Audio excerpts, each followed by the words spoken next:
Oh, Freya, what have you done now? Well, I love you dearly. Love you too. Hello, Freya, Lauren, Anya. Thank you so much for taking the time. Congrats on season 4. Thank Thank you you. so much. Look, Lauren, let's start with you. Season 4. Okay, when we come to season 4, you've gone through this incredible ride. We've arrived at this moment. What were your thoughts heading into this season when you were thinking about where all the stories and the characters were going to go?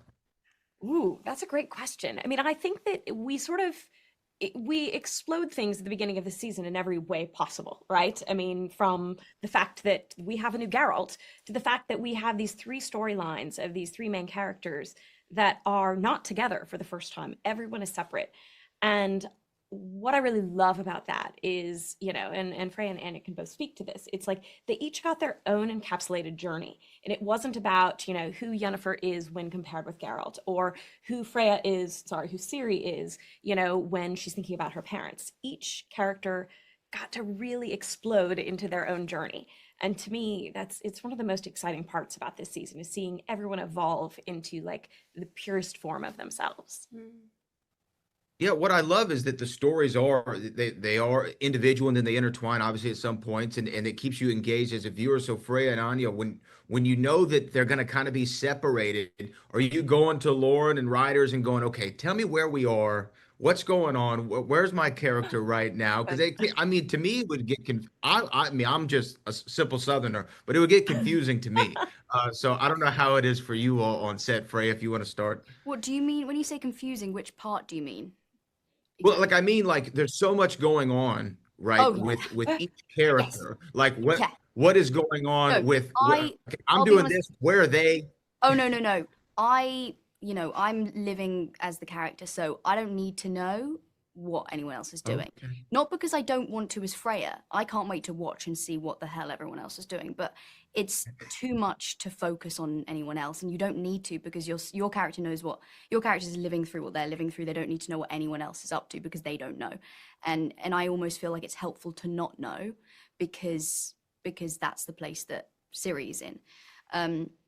So I like to know as little as possible and be in the reality of the character. So for me, that's what I like to do. And it's kind of similar with the books. Like I've read bits and pieces of other storylines, but I'm like honed in on mine because that's all I can really mentally combat. I'm just like, I need to just focus on that storyline and get that right because that's my job. And then I get really excited to then see what everyone else has been doing. It's like I'm a viewer then, it's cool. Anya, would you agree with that?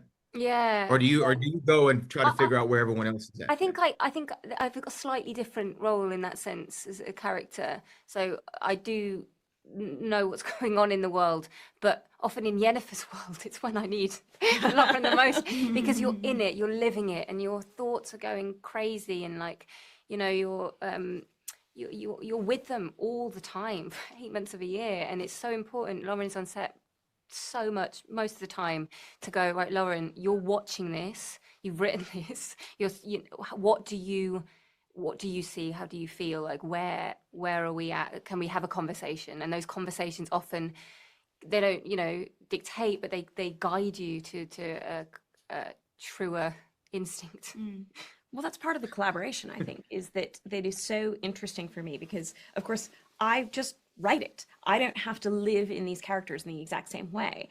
And so when I'm sitting down and talking to the actors about a specific scene, it's so informative to me to understand where they're coming from too. And oftentimes, I mean, you guys will bring new emotional layers, not to mention new lines or new, moments or new things that are important to you because of what you've experienced on set performing these scenes.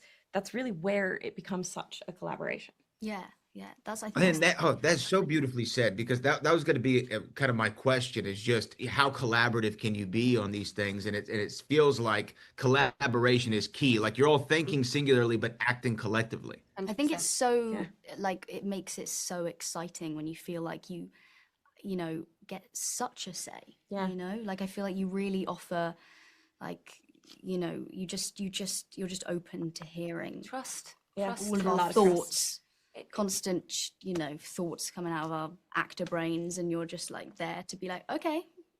Right, but it's absolutely the trust, because there are so many times that you guys will bring things to me and it's like, oh my God, that's fantastic.